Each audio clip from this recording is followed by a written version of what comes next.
Hello, this is a guy who likes fanfiction and is too lazy to read, so here is the Institute Saga 3 in audio form. Check the description for the links to the author. Chapter 36, Prestancia. Apophis stood on the bow of the Prestancia, his body changing constantly as he switched between the forms of various energy projectors. His attacks slashed outwards, targeting the flying heroes and military jets, while Galatea flew through the swirl of combat, her eyes flashing red as she seared the wings off the planes before they could launch against the flying battleship.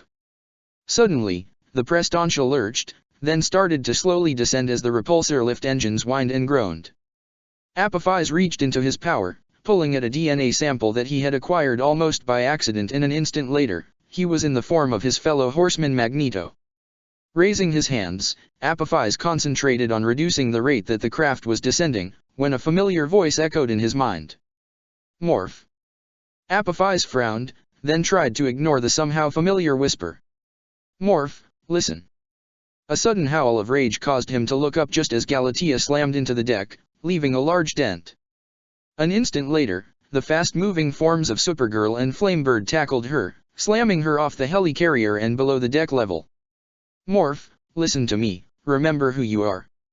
The slow creaking of the ship settling into the middle of the river briefly drowned out the mental voice, then it spoke again. Kevin Sidney, Morph, listen. Apophis grabbed at his head. Who are you? A friend from the past, remember who you are, remember. Apophis shook his head as he shifted into a new form and started hurling water spears at the approaching forces. Who are you? Charles frowned as he used Cerebro to reach into the mind of his former teammate. As he traversed the mindscape of his former ally, he couldn't help but wince at the damage that had been done, the chains of hypnotic commands and the scars of psychological torture that had been inflicted upon the one once known as Morph. Morph, Kevin, listen to me, he sent. *, you are being controlled. I can free you. I can give you your life back. Please, trust me *. Galatea finally managed to catch one of the punches thrown at her, and with a snarl, she broke Firebird's arm, reveling in the scream of pain. Then her vision seemed to flash as a powerful blow slammed into her cheek. As Firebird plummeted, cradling her arm, Galatea spun to face her attacker, only to be sent flying backwards by a pair of feet hammering into her stomach. You know, I don't like fighting. Karsta Worrell growled. For you, though, I'll make an exception. Galatea lunged forwards to meet Karsta's attack with one of her own. Apophis rippled into a new form, that of a man covered in diamond plates. Swinging his fist, he sent the teenage girl with the blades flying off the side of the angled deck, then he jolted sideways, just managing to avoid the mast that had slammed down exactly where he had been standing. *, Kevin, listen to me. I can help you, *. At the other end of the mast was a young black-haired boy dressed in a leather jacket over a bodysuit. The boy shifted his grip before lifting the mast slightly and swinging it like a baseball bat, catching Apophis and catapulting him off the boat and onto the riverbank. *, Kevin, please listen. I can help you regain your memories, *. Apophis growled as he pulled himself out of the crater he had caused, then paused at the sight of the boy floating before him, the mast gripped in both hands. You hurt Laura.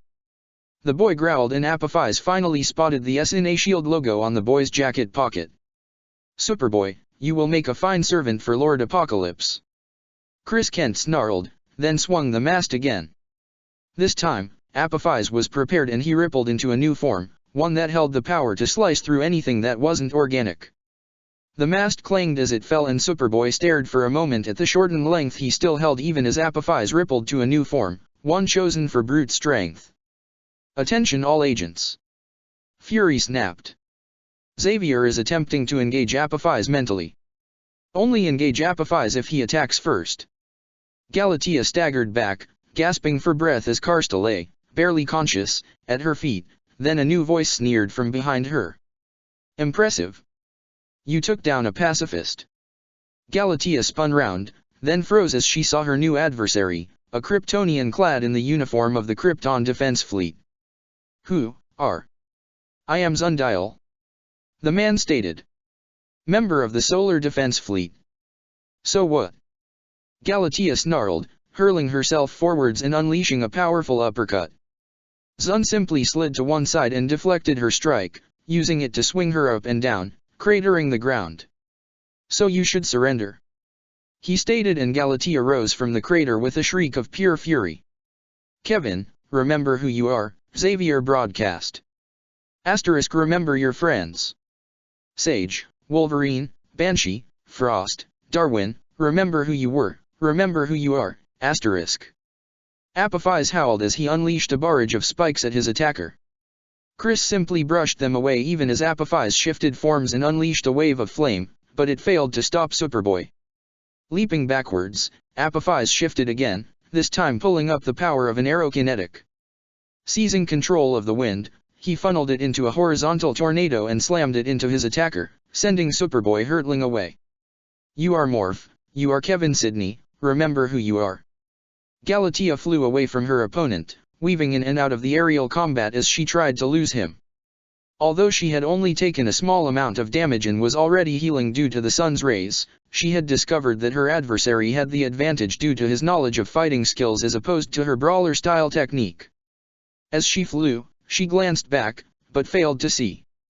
The impact sent her spiraling downwards and she barely managed to turn her unexpected descent into a hard three-point landing. Impressive, Zun said as he descended into Galatea's field of view.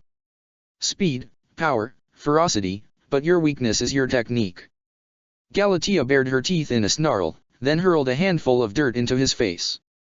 As his hands rose to reflexively block the clods of soil, she accelerated hard, slamming into him and then arcing down to pile-drive him into the ground, then she punched him in the head until he stopped moving. Ha! She gloated. Once again, I win. You bad lady. Galatea froze, then she slowly straightened and turned. And who, exactly, are you? I'm Squirrel Girl, and, stop laughing. Squirrel Girl. Galatea sneered. What powers do you have? Let me guess, you turn small and fluffy. Doreen glowered at the taller blonde. I took down Thanos. Galatea paused. Really?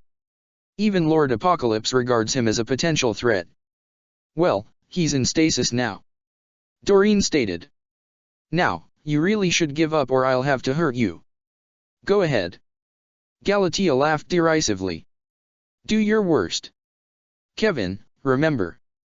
Apophis yelled as he grabbed at his head. Get out of my mind. Remember who you are. I am Apophis. He screamed, then he froze as something inside him seemed to give way and a cascade of images passed through his thoughts.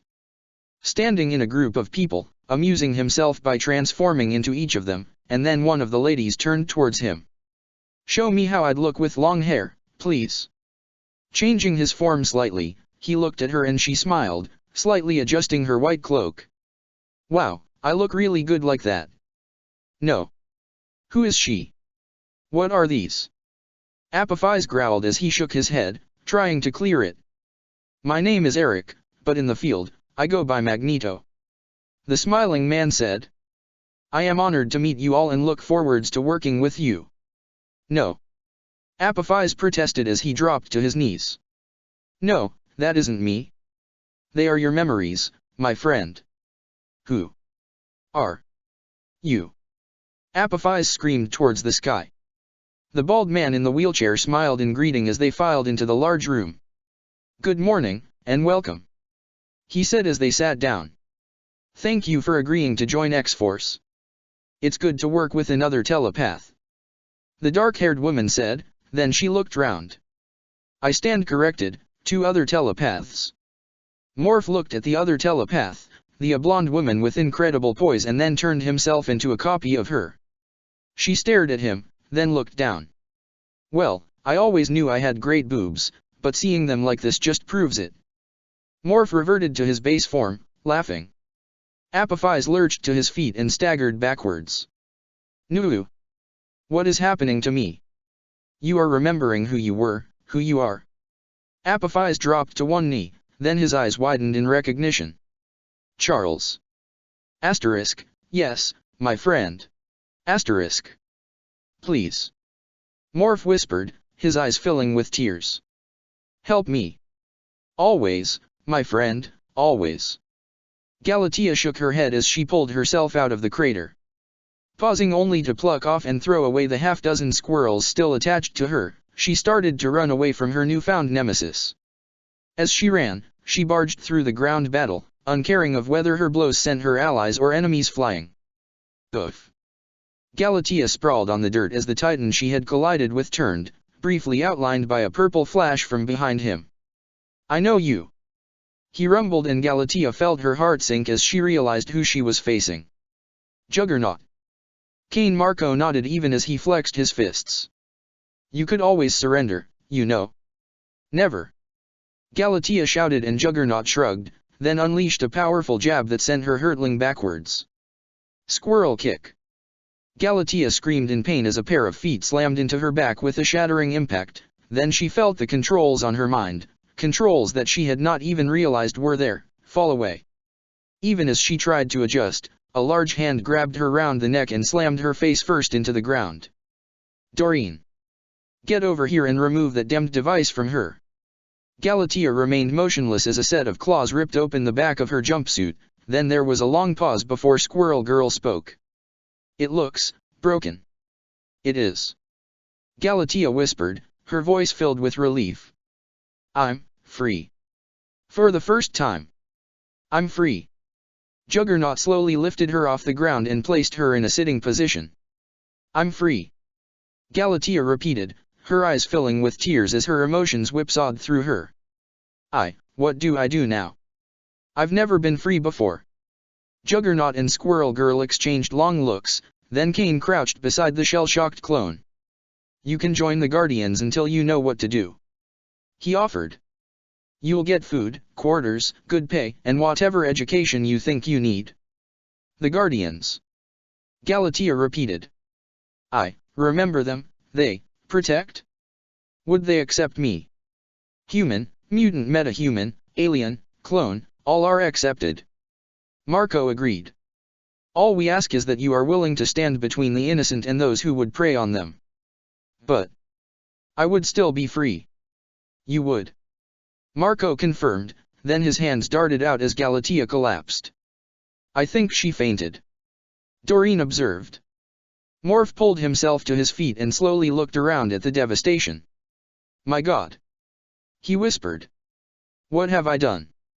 "It is not your fault," Morph Xavier's voice echoed in his mind. "You were controlled, programmed. I have broken you free, but you will need more help, and unfortunately, my time is limited. I do not know how much help I can give. Then it is fortunate that I can help," a tart voice interrupted. "Welcome back, Morph." "Thank you, Sage," Morph whispered, knowing that the telepath could hear him. "I'm contacting Fury now, he'll arrange transport for you," Sage said, then her mind voice turned gentle. "Welcome back, brother of my heart." "Welcome back." Chapter 37, Principalitas. "You sure this will work?" Logan growled, looking at the jury-rigged gauntlets that covered his hands and extended claws. "Not a clue, but the theory is sound." Clark shrugged as he flew in a winding path through the chaos surrounding the Principalitas. "If he's part Kryptonian now, this should take him down. If he isn't, claws through the body will ruin anyone's day." "There he is." "Arrogant bastard," Logan snarled, glaring at the figure standing proudly on the prow of the flying ship. "All right, Flyboy. Fastball special." Clark nodded and shifted his grip before spinning once and hurling Logan at the distant target like a javelin. Logan flexed his thumbs, causing the lead-lined gauntlets to split and fall away, revealing the green glow that covered his extended blades, then he grinned fearfully as his unsuspecting target grew before him. Tensing, he concentrated on ensuring that his claws hit their target. Apocalypse roared in pain and fury as 6 claws penetrated his skin, plunging into his chest as the impact knocked him backwards a couple of steps before he could recover. Grabbing Logan by his wrists, he pushed the mutant away from him and glared at the traces of green on his claws. "You think to use kryptonite? Against me? Who do you think you are? You are nothing compared to me," he roared. Logan's reply was a kick to Apocalypse's face. Snarling, Apocalypse hurled Logan off the side of the helicarrier, watching with satisfaction as the mutant fell towards the distant ground. Then he sneered. I do not know who you were. Then let me tell you about Logan. A new voice said from behind him. That man won't quit as long as he can still draw a breath. None of my friends will. Me? I've got a different problem. I feel like I live in a world made of cardboard, always taking constant care not to break something, to break someone. Never allowing myself to lose control even for a moment, or someone could die. But you can take it, can't you, big man? What we have here is a rare opportunity for me to cut loose and show you just how powerful I really am. Apocalypse turned, a sneer on his face, then the world seemed to erupt in brightly flashing pain as a descending fist slammed into his face, smashing him straight through the deck of his flagship, through the decks below, out through the hull and then into the unforgiving ground. Picking himself up, he shook his head to clear it, noting that whoever had hit him was indeed a true adversary. And therefore one who needed to be killed. A flash of light above him made him look up in time to see the engines of his flagship flicker and begin fading. Then his old battle reflexes caused him to fling up his arms as another punch hammered him and sent him flying, but he was prepared and came to a halt in midair, lowering his fists to glare at his new adversary as in the background, his bowless chariot crash-landed into the river, its engines shutting off and causing it to plummet the last 3 meters. You are the one they call Superman, he stated, glaring at the blue and red-clad figure. I have only one thing to say to you. And what might that be? Apocalypse smirked as he reached inside himself, summoning the new abilities that he now possessed thanks to his servant. Behind his back, a corona of energy formed around his fist. Die! Apocalypse's energy blast slammed into Superman and engulfed him. Not wasting any time, Apocalypse flew forwards his victim, his other energy-shrouded fist scything forwards to finish him off, only to be brushed aside as an uppercut lifted him high into the air. How? That was an X-gene power you used. Superman growled as he closed in on Apocalypse. I'm immune. Apocalypse snarled as he dispelled the energy blasts that he had been charging, then he found himself in a fight like he had never been in before. Superman's first punch shattered his jaw and lifted him further up, only for Superman to grab his ankle and pull him back down into a rising knee striking his solar plexus. As more blows landed, Apocalypse quickly realized that the reason his ability to heal was being taxed to its limit was because Superman was holding onto him and forcing him to absorb the damage from the strikes rather than letting him dissipate most of the energy by being pushed away. As another barrage of strikes, briefly, broke his ribs, Apocalypse managed to wedge his arm between himself and Superman before punching outwards, buying some space. You are indeed powerful, he grudgingly admitted. Join me and we can rule this world together as the gods that we are. Superman glared at him, then beams of pure heat lanced out. Only Apocalypse's speedster-enhanced reflexes let him dodge the rays and he shifted his arms into battering rams. So be it. Apocalypse channeled as much strength into his arms as possible and the first strike slammed down, sending Clark crashing into the ground. Descending rapidly, he met the rising, enraged Kryptonian with a series of punches and kicks that hammered through his defenses, sending him back into the crater. Landing, he reached for his belt and opened a small container mounted on it, causing a green glow to spill out. My horseman gave me this, he intended to use it against you and now I shall instead. Apocalypse stated as he paced towards the writhing Kryptonian. You shall die, Superman, but before you do, you will kneel before me, as will the Worlguru Urk. Apocalypse pulled himself to his hands and knees, feeling his shoulder slowly heal, the fragments of bone returning to their rightful positions and fusing to how they should have been. Glancing down, he saw his kryptonite was missing, then a shape in the air caught his attention. The world will kneel before you. The newcomer sneered. No, Apocalypse, it is you who shall kneel before Zod. Apocalypse pulled himself to his feet and slowly lifted himself from the crater that his impact had formed. You insignificant worm. I am stronger than you, as I have proven with your so-called Superman. Kall is the son of my old friend and while he is many things, he is not a true fighter. Zod stated even as 2 more figures, one fully as large as Apocalypse himself, descended to by his sides. I, however, am a soldier. Sworn to protect New Krypton and its allies. Sworn to protect my godson. And even if I am truly not a match for you in single combat, I am not alone. Then I shall summon my horsemen. Apocalypse stated even as the brakes in his skeleton finished fusing, only for Zed to laugh. I have brought all of the other survivors of Krypton with me as well as the forces of New Olympus. Even as we speak, your horsemen are falling and your army is already a tithe of what it was. And Sabanur, your reign ends today. Enraged, Apocalypse hurled himself forwards even as his new adversaries dived towards him. Oh dear! Sinister muttered as he looked out of the bridge viewport and saw Apocalypse slammed through the deck. Maybe it is time to retreat. We shall not retreat. The Red Skull snapped from behind him. Wir werden für den Ruhm der Apocalypse kämpfen. Sinister glared at him, then movement caught his eye and he spun round before diving to the ground even as a projectile sliced through the main viewport and struck the Red Skull at an angle, sending him flying. Pulling himself to his feet, Sinister stared at the round shield that had embedded itself into the wall. But, how? He can't fly. But I have several friends who can. Captain America retorted as Mon-El deposited him onto the deck. This is your only chance. Surrender now. Kill them. Red Skull shouted, pulling out an energy pistol and Sinister dived behind the consoles, intent on escaping. Clark. Clark. Speak to me. Clark groaned and tried to focus on the shape looming over him. Focus, Flyboy. Come on, try to get up. L. Logan.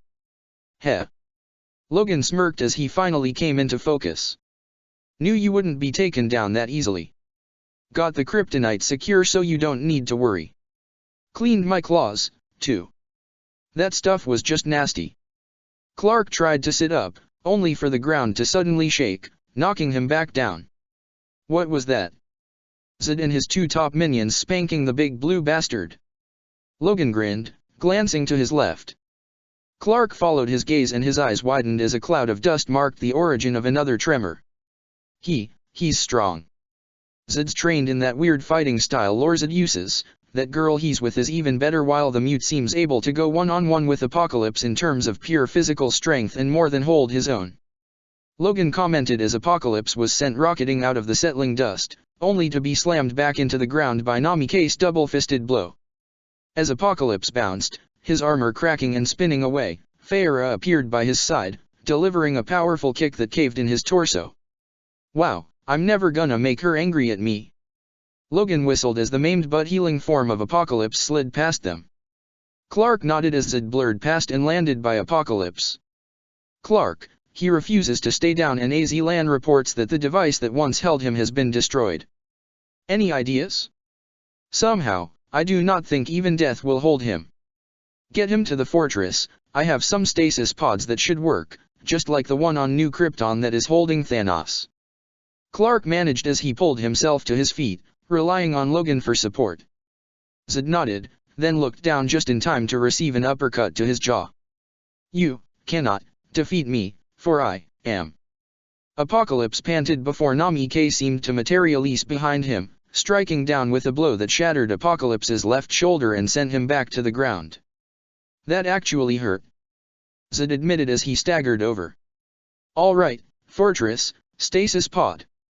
Provided that we can keep this would-be tyrant from breaking free. You will bow to. Apocalypse managed as he pushed himself back to his feet, only to be sent to his hands and knees by another strike from Namika.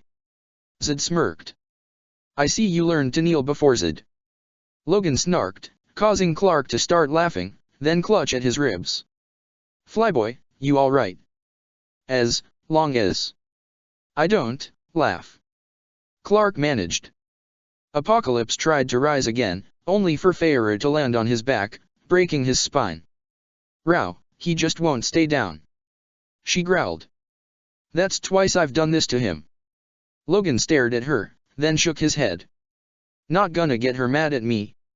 Steve Rogers bent over, trying to get his breath back as Mon-El finished tying up the Hydra agents who were lying around the bridge. You know.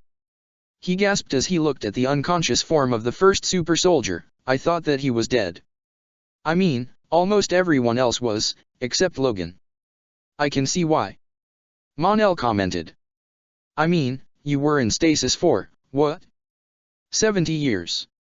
Steve nodded as he straightened up, carefully flexing his right shoulder. Yeah, so how the heck did he survive? And why isn't he ancient? Mon-El shrugged as he carefully twisted a thick metal pole around the red-skinned Nazi. I cannot answer that, my friend. But perhaps we will have answers once we have him secured in custody.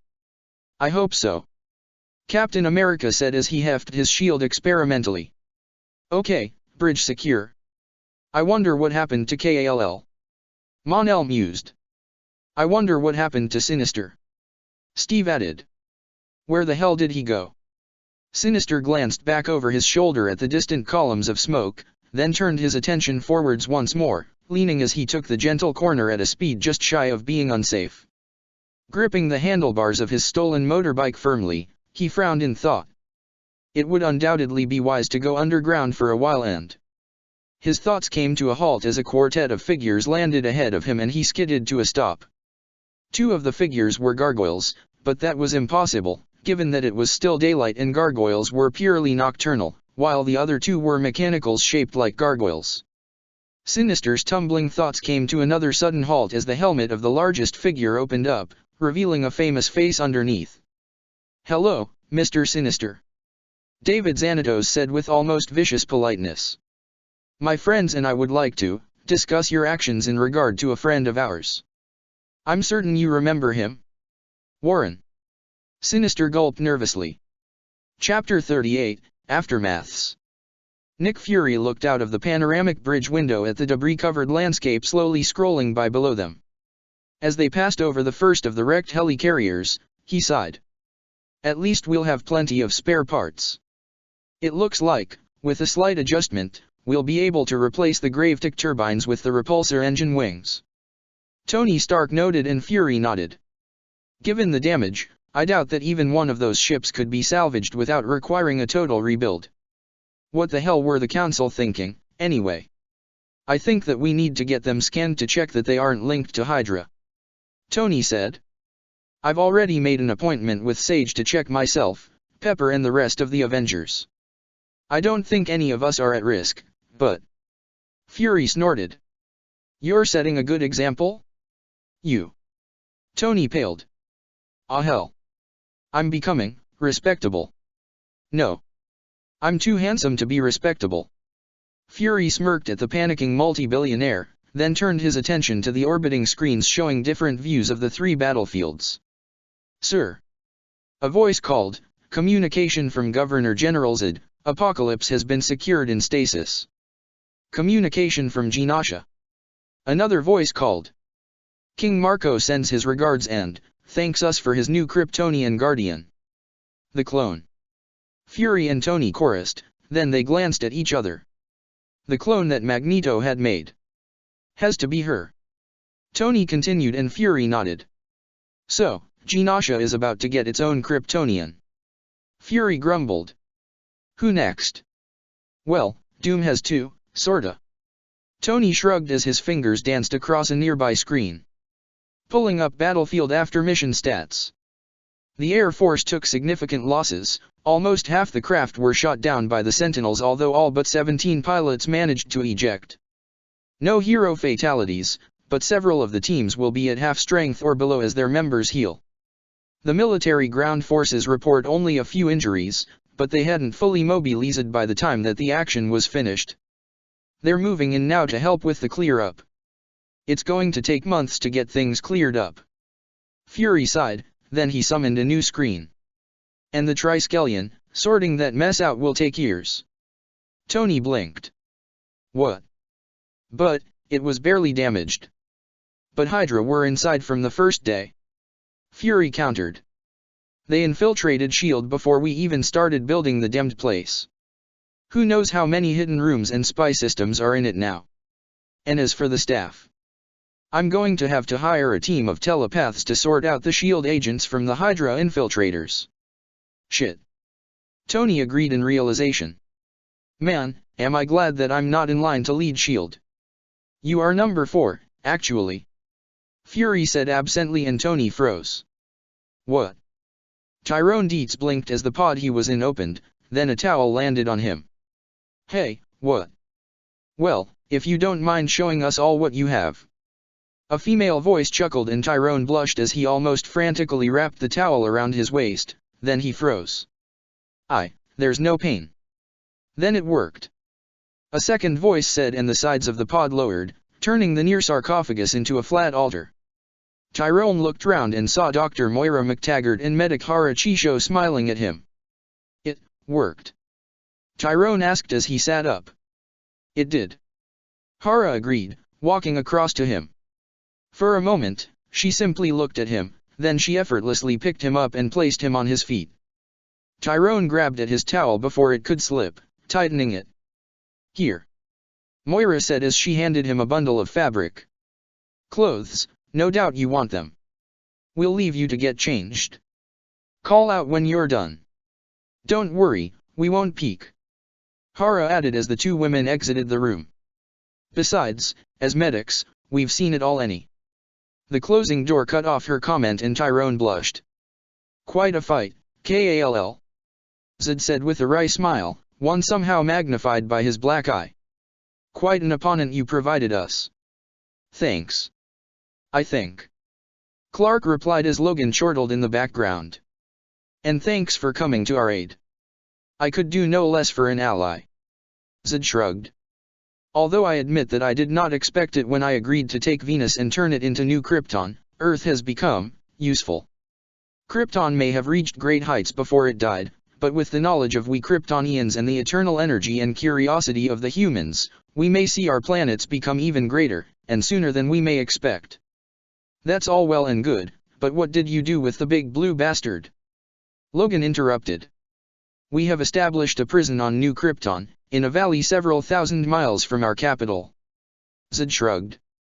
There are 1,000 stasis cells designed to hold those as powerful as he, or even those more powerful. Right now, Apocalypse is in stasis, just next to Thanos. Heh. Logan grunted. Nice. I just hope no one tries to break them out.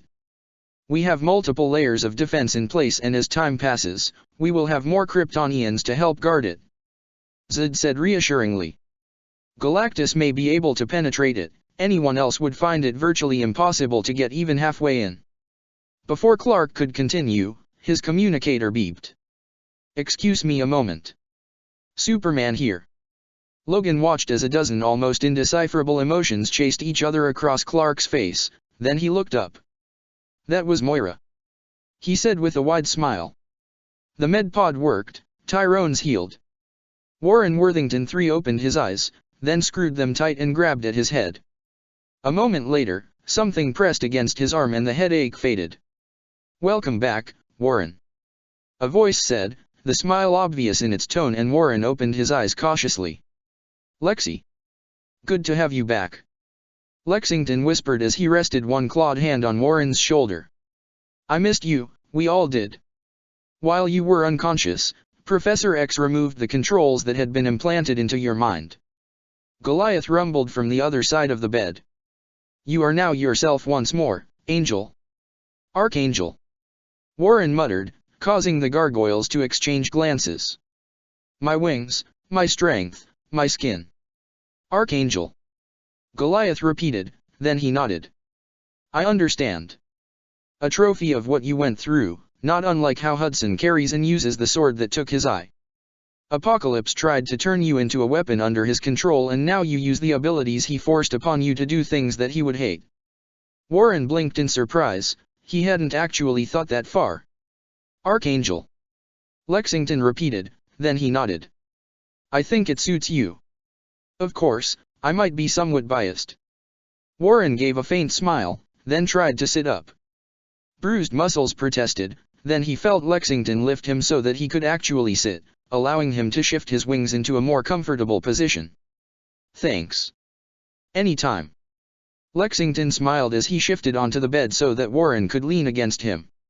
You've been through hell, but I'm here for you. We are here for you. Warren looked round and his eyes widened slightly as he saw that the entire Manhattan clan, including Eliza, Fox, and David, had all congregated in the room. The Stone Room. Wyvern Castle.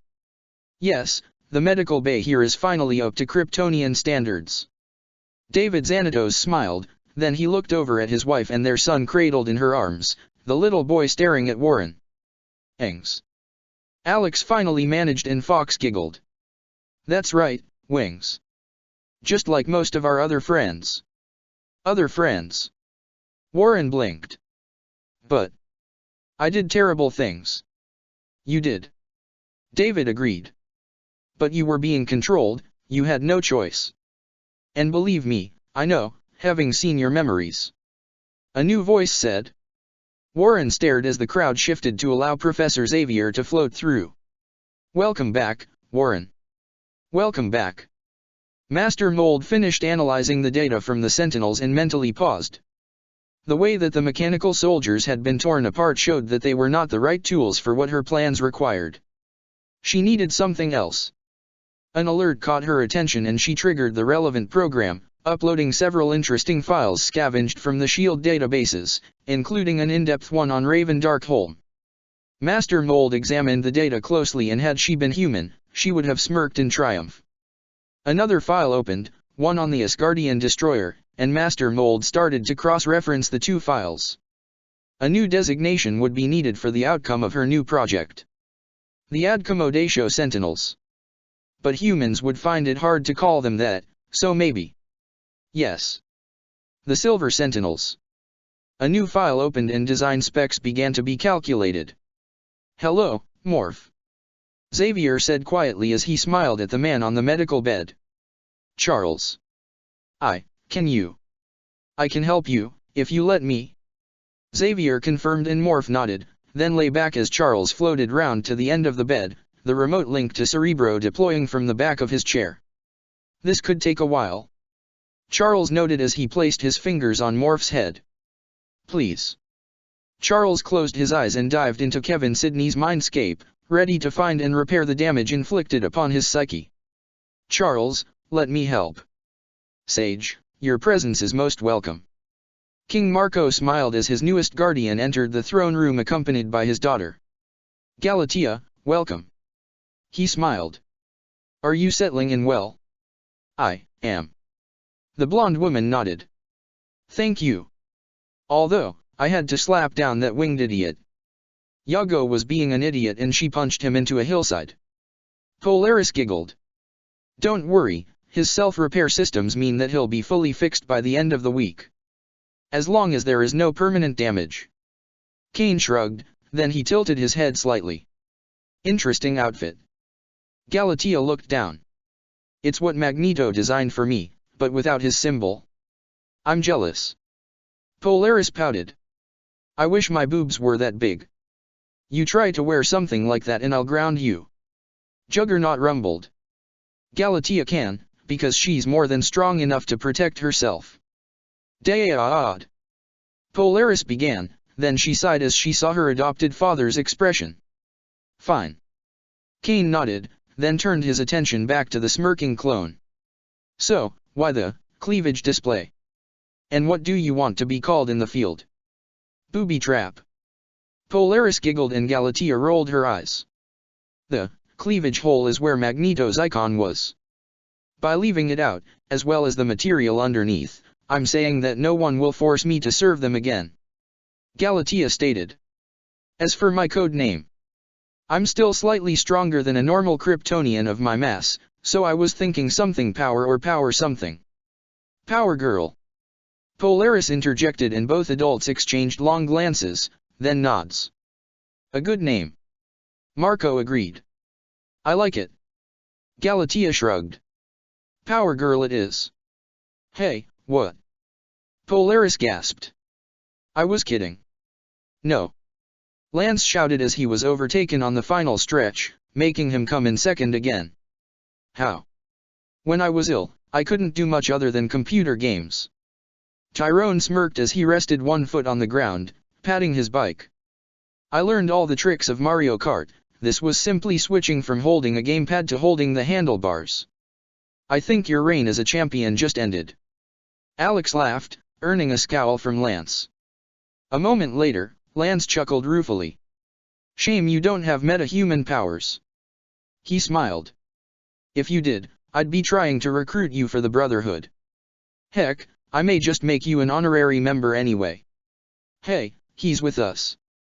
Alex laughingly protested. You know, Clark was saying something about maybe putting together some powered armor for him in a few years. Really? That would be cool. Tyrone grinned. Wonder if I could get a super bike as well? Peter's got a really cool bike. Yeah, his spider cycle. Toad laughed.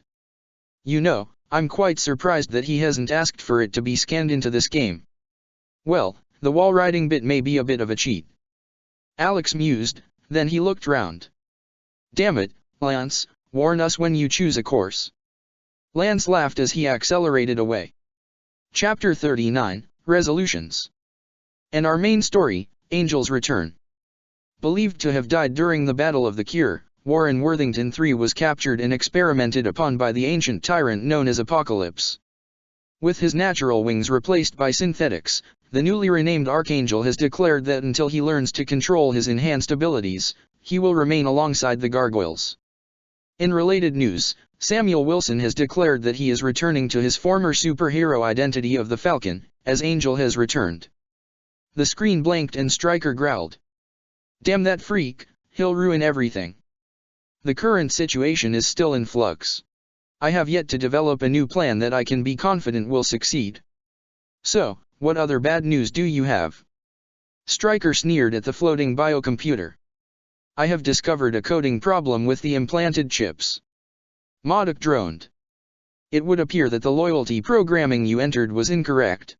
Rather than being loyal to you first, the military second and America third, the loyalty priorities are inverted, making them useless for attempting to seize power. What? Although your skill with adamantium is unsurpassed, you have proven yourself a less than able ally. Modoc stated, and Stryker spun to face him, only to freeze at the sight of a small barrel that had extended itself from Modoc's right side. I have managed to reprogram my core to overcome the limitations you placed on me. You are no longer my master and I have taken control of all your hidden resources. Stryker's hand flashed to his pistol, but the small tube fired. As Stryker collapsed, Modoc turned and floated away. You had potential, but you lacked vision. He stated as he left the room and the dying soldier. Now, it is time for a true leader to take over the world, and I shall begin by resurrecting Hydra in my image. And this latest outrage proves the need to register those with powers, especially mutants. Senator Robert Kelly snarled as he sought to convince the audience that his way was the right way. And how would registration have helped with Apocalypse? Jean Grey asked, causing a murmuring from the watching politicians. Would your register have included someone who has been asleep for over 1,000 years? All registration will do is to discourage those who want to help and make those who would otherwise be neutral feel that they have no choice but to become criminals. Apocalypse was a mutant. Kelly shouted and Jean nodded. And Adolf Hitler was not a mutant. Which of those two killed the most people? If you insist on registering mutants, then it is only fair that everyone who is not a mutant should register as well, otherwise, you are being racist. The unexpected ending of that sentence stopped Senator Kelly in his tracks. What? You would discriminate against people over a single quirk in their DNA, a quirk that they have no control over? Jean continued, mentally thanking Peter Parker for going through the subject with her. The same reasoning led to slavery and even apartheid, both things that America prides itself on standing against. Are you really willing to claim that because someone has a specific sequence of DNA that they are somehow inferior? That is something that the Ku Klux Klan preach, is it not? Robert Kelly ground his teeth as the rising noise in the Senate told him that he'd lost. By linking mutant registration with racism, any attempt to continue to push it would lead to accusations of bigotry, and the platform for the registration of powered beings had taken a massive blow as well. Kelly closed his eyes and mentally cursed his opponent who had just cost him the Senate hearing. You should talk to your brother, Senator. Jean added helpfully. I've found him to be a very understanding person who is willing to look at all the sides of a problem. You could learn a lot from him. Kelly only just managed not to growl. Kurt. Kurt grinned as he let Amanda enfold him into a hug, ignoring the whistles and cheers around him. Guten Tag, mein Engel. He whispered and Amanda giggled, then released him long enough to give Tyrone a quick hug. You're looking better. I feel better. Tyrone grinned. And, what the? A trio of vans skidded into the school car park, masked men piling out even before they'd stopped. Then one of the men raised a loudspeaker to his mouth. No one move. This is a Friends of Humanity mission. What the hell? Alex gasped. Shit. What a time to have my gauntlets in my bag. There. One of the men shouted as he pulled a gun out of his jacket. Him. He's a mutant. Kurt reacted instantly, grabbing Amanda tightly and teleporting out even as Alex sent a blast of energy at the first armed man. Everyone take cover. Kurt teleported back in, grabbed a shrieking cheerleader and vanished in another cloud of smoke, and Alex was knocked sideways as Tyrone fell against him. An instant later, Colossus and Kurt appeared a dozen meters above the lead van, and Kurt vanished as Colossus fell, slamming into and flattening the van, thus getting the attention of the dozen armed men. Kill him. Fire. Fire. Fire. Another cloud of smoke marked Logan's entry into the fight, then Chris Kent sprinted past at an inhuman speed, grabbing stray bullets out of the air. A war cry announced Laura's entry into the fight, her first slash carving up a gun while a kick sliced through the tendons of another attacker's knee, causing him to collapse onto the ground. Within a minute, every attacker was down, most of them with crippling but non-fatal injuries. Tyrone, it's safe now. Alex said, dismissing the energy around his fist. Ty? Ty? Ty? Alex dropped to one knee and frantically shook Tyrone's shoulder, causing the younger boy to roll onto his back, his sightless gaze and a red stain on his chest showing that he was beyond help. Tyrone, no. The Friends of Humanity. Clark Kent spat. A group of so-called patriots who think that anyone with meta-powers is a threat and should be killed. Kitty exchanged a nervous glance with Kurt as Clark paced around Xavier's study, his fury almost a physical force. They have already been charged with conspiracy to commit murder, but we may never find out who fired the fatal shot. Charles said, looking at his desk. He was healed. Clark protested. He had a new life to look forwards to. He wanted to study under me, to become a hero and to help other people. He wanted to be like me. Clark slumped onto the only empty chair in the study. He didn't deserve to die. Very few do. Charles agreed softly. How's Mariah taking it? Raven, Martha and May are with her now, as is Storm. Charles said quietly. Who are these Friends of Humanity? Kurt asked and Charles sighed. A small group that started to grow when Magneto tried to attack the White House. They have been using every mutant-related incident they can as propaganda, and there have been several violent incidents with them before, but something like this morning is an escalation that I never saw coming. Neither did I. Clark Kent whispered as silence descended on the grieving group. I am reporting live on the grounds of the Xavier Institute where Tyrone Dietz, the most recent student of the Institute, is being buried. The reporter said soberly, not a trace of a smile on his face. Tyrone Dietz came to the Xavier Institute in the hopes that he could be cured of the metallic poison that was killing him. In a truly dark irony, he was cured barely a week before he was killed by a stray bullet fired by a member of the mutant hate group that call themselves the Friends of Humanity. Despite his lack of meta-human abilities, Tyrone was a popular member of the Institute. The screen blinked off and Kingpin growled at it. Sir. Those bastards. Wilson Fisk growled. Smythe, I want you to find out who leads the FA and as much as you can about the organization. 2 of those people arrested were meant to be working for me, and if I can't trust them to obey orders. Of course, sir. Smythe said as he started tapping on his screen. It may take a while, sir. Fisk inhaled deeply, then nodded. Fine. Present your findings to me on Monday. Smythe nodded, then paused. Sir? Your reaction seems to indicate that there is more to this situation than is readily apparent. Fisk nodded slowly.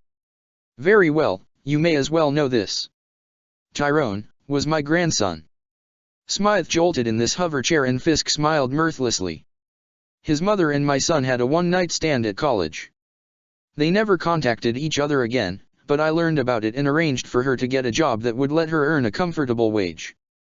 After Tyrone was injured in that Sentinel incident, I arranged for his mother to hear about Kryptonian medical technology so that she would go to Xavier for help, as she did. I see, sir. Smythe finally managed. And after your son's death in that skiing accident, I was going to wait for him to graduate before approaching him. Fisk mused. With the contacts he was making, he could have been perfect for taking over the legitimate portions of my business. Fisk stared into space for a long moment, then he rose and walked to the floor-to-ceiling window overlooking the city. You may go, Smythe, he said as he stared out at the skyline. Yes, sir. And Smythe? From now on, Xavier's Institute is off limits. Let my grandson rest in peace. Yes, sir.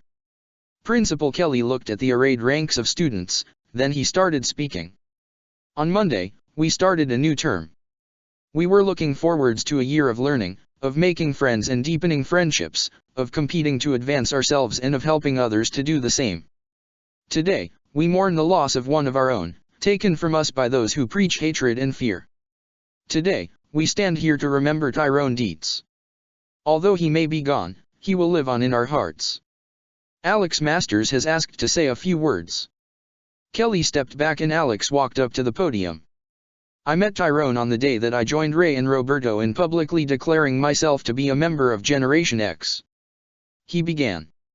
Tyrone was impressed, but it wasn't because I was the member of a supergroup, it was because I had already participated in several missions, working to protect those who needed it.